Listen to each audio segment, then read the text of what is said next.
Slamdown podcast is sponsored by Body Slam and Jam, the wrestling game YouTuber. To see his videos on YouTube, search YouTube Body Slam, capital N and Jam, or to follow him by Twitter, it is at Body Slam, capital N Jam.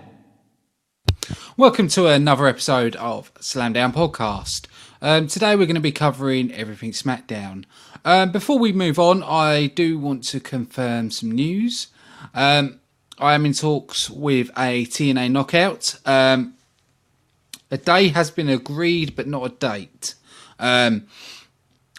So I'm waiting on a reply to find out which Thursday she's going to be available to be on the show. So what we're going to do is, as soon as we have it confirmed, we will do a special episode with her on it, and there will be, we'll notify you on Twitter. As soon as she's finalise the date with me, then we will reveal which knockout it is and set up the Twitter for people to, if you have any questions and anything like that, we'll do things through Twitter so I can get some of those questions and then put it to her when we finalise the show. So, moving on to SmackDown. I've got to say, for me, it was better than Raw. Again. I don't know if it's because it's 2 hours and it's doesn't feel like there's loads of content just shoved on there in a rush. SmackDown to me feels a lot smoother, a bit more entertaining. But the only thing that has really bugged me, right, is, as we all know, with the main event at Survivor Series, we was meant to get the 3 drafts. As SmackDown winning that, that should mean that SmackDown get 3 superstars from Raw to bring over. But there's been no mention of that on Raw or SmackDown. So have creative or whoever's, behind the scenes decided we're going to keep the rosters the same, or, there's been nothing. I've been sitting there thinking like, right, okay, Shane's in the ring at the start of the show. He's going to say something. He's going to announce what Raw superstars is coming, or he's going to say something about it. But no, there was absolutely no mention. I don't know if this is done on purpose or what the deal is. It's like having Triple H turn up to help Kevin Owens and then never seen him again. That's what's basically happened. They've said that was the stipulation of that match, but meh. We'll wait. Make the viewers wait a long time before we pick anybody. It's just pointless. Do you know what I mean? And we don't know what the limits are. We don't know if, for example, if Shane picks a cruiserweight, like the cruiserweight champion Brian Kendrick, does that mean that SmackDown gets the cruiserweights, making the pointless Survivor Series match for the cruiserweights pointless?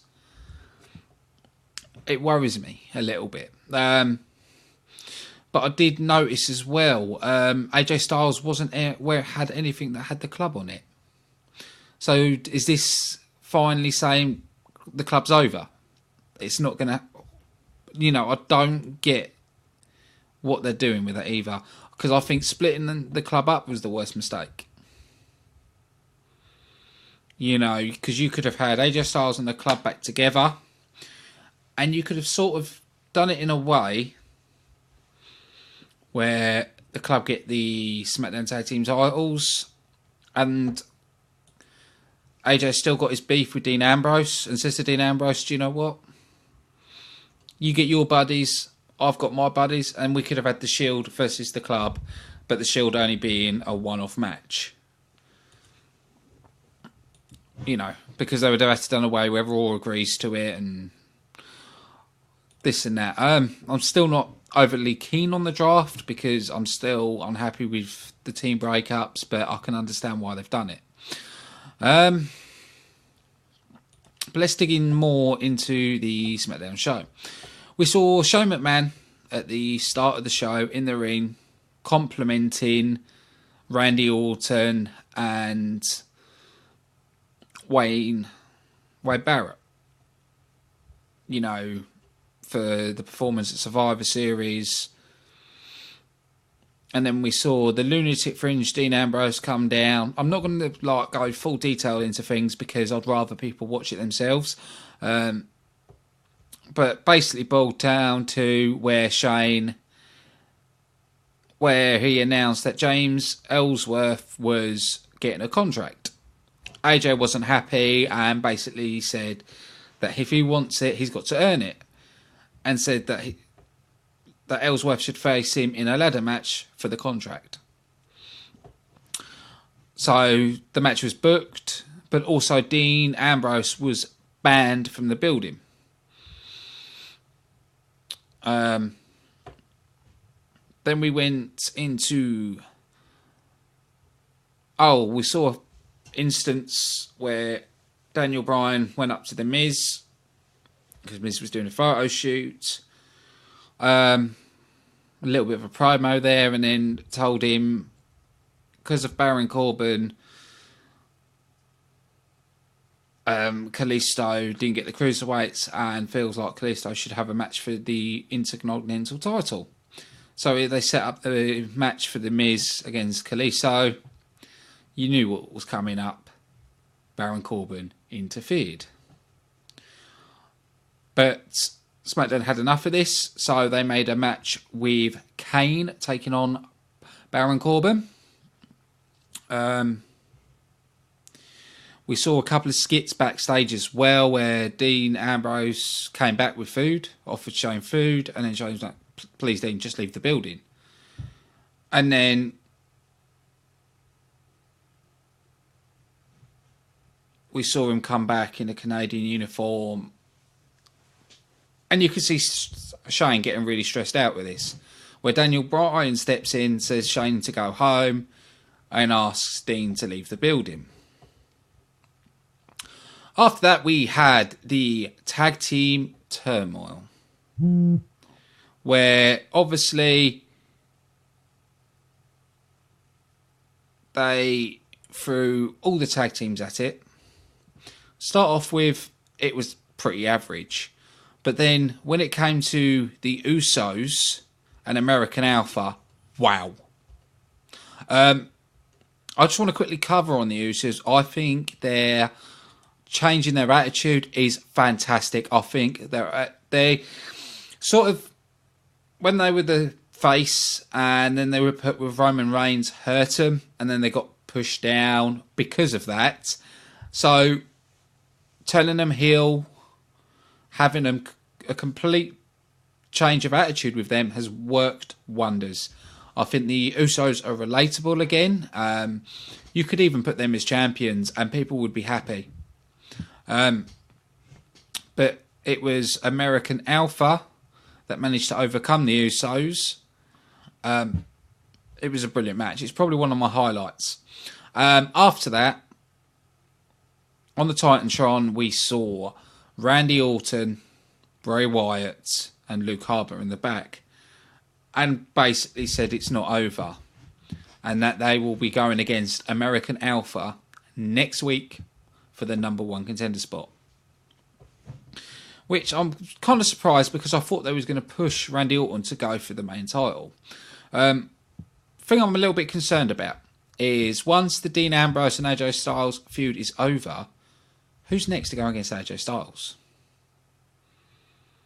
This is why I thought with the draft, I thought they were going to bring someone like Cesaro over to SmackDown and put him to have a match with AJ Styles and put him in the main event area.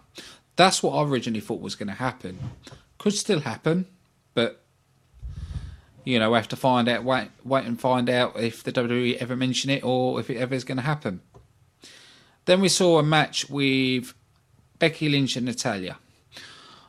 We did see Nikki Bella confront Carmella about the attack, and she said, it wasn't me. If it was me, I'd put my hands up and I'd embrace it and I'd love it. From the way they're playing this, I believe it was Natalya that attacked to get into that match at Survivor Series.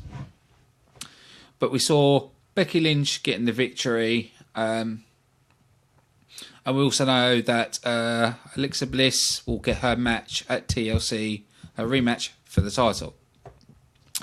We had Baron Corbin and Kane. Kalisto interfered in that and hit Baron Corbin. Kane hit him with a chokeslam. Kalisto got back in. Baron Corbin rolled away. It's all right match. It's leading up. We know this is leading up to probably Kalisto, Baron Corbin at TLC. And then we hit the main event. James Ellsworth against AJ Styles. To be honest, AJ Styles gave him a beating. Threw him around. AJ Styles was climbing to the top of the ladder. Looks like he was going to reach the contract. Then Dean Ambrose comes. Well, a guy dressed in a hockey mask and everything gets in the ring, drops the gloves and helmet, and then AJ sees Dean Ambrose and they start fighting against each other. Sending AJ Styles out to the ring. Ellsworth tries to climb back out, gets knocked down. So AJ Styles starts climbing. Ellsworth pushes the ladder over. AJ Styles hits the ground. Basically, Ellsworth climbs up, puts the ladder back up, sees AJ's getting back to the ring, hits him with a super kick. I'm not going to call it what they call it. I think it's just getting ridiculous with the no chin stuff. Hits that, gets the contract. So that's another loss for AJ Styles. I'm kind of getting bored with this James Ellsworth gimmick. It's getting boring.